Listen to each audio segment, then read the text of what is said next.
everyone, it's Sarah, and today I'm going to talk about being vulnerable as a writer.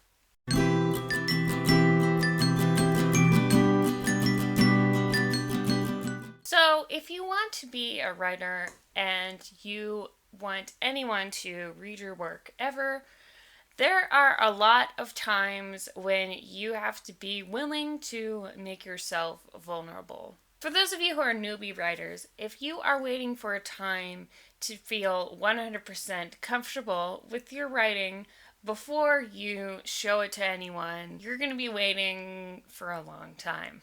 I know me personally, I always feel a little bit uneasy about showing other people my work, whether it's in a workshop or querying literary agents, or when I got an agent and my agent is submitting my work to publishers. Whatever it is, there's always a moment when you feel extremely vulnerable.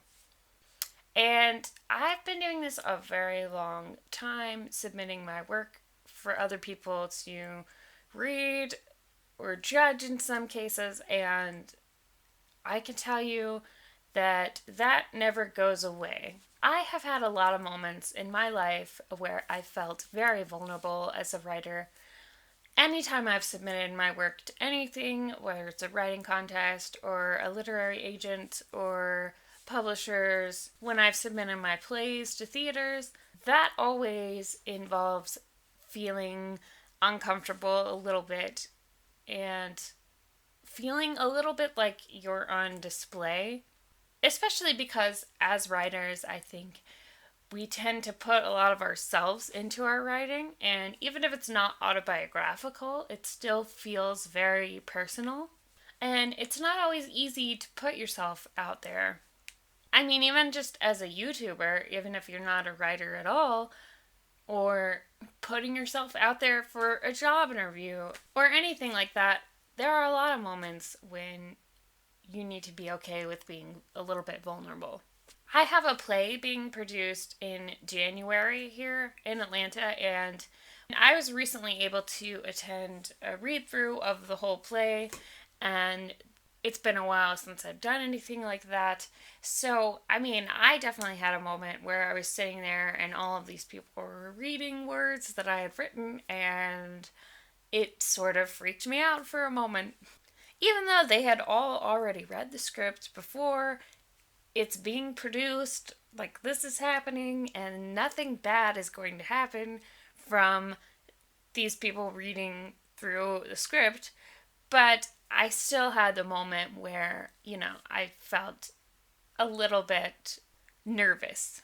I think there's this sort of idea in our culture now that being vulnerable is a sign of weakness, and I don't think that should be the case. It's okay to feel vulnerable. It's okay to feel scared to put your work out there. It's okay to feel nervous and uncomfortable about it, but don't let that stop you from actually doing it. There's a time to revise and rework things and edit, but there's also a time to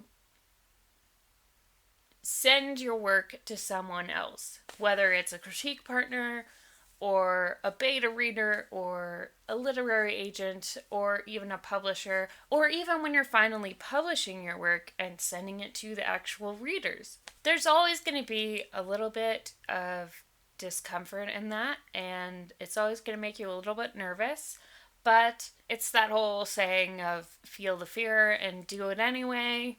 You have to feel a little bit vulnerable, but be okay with that. If you're interested in this, there is a really great book that you should check out by Brene called Daring Greatly. She talks a lot about being vulnerable and how it can be a positive thing. If you don't have time to read the book, check out her TED Talk. It's called The Power of Vulnerability, and I will link to it down below. It's only about 20 minutes. I hope you all have excellent holidays, and I hope you all have a wonderful 2016. Get a lot of writing done. If you want to see more videos about writing, or books, or music, You can subscribe to my YouTube channel. I would definitely appreciate that. But until next time, thanks for watching and happy writing.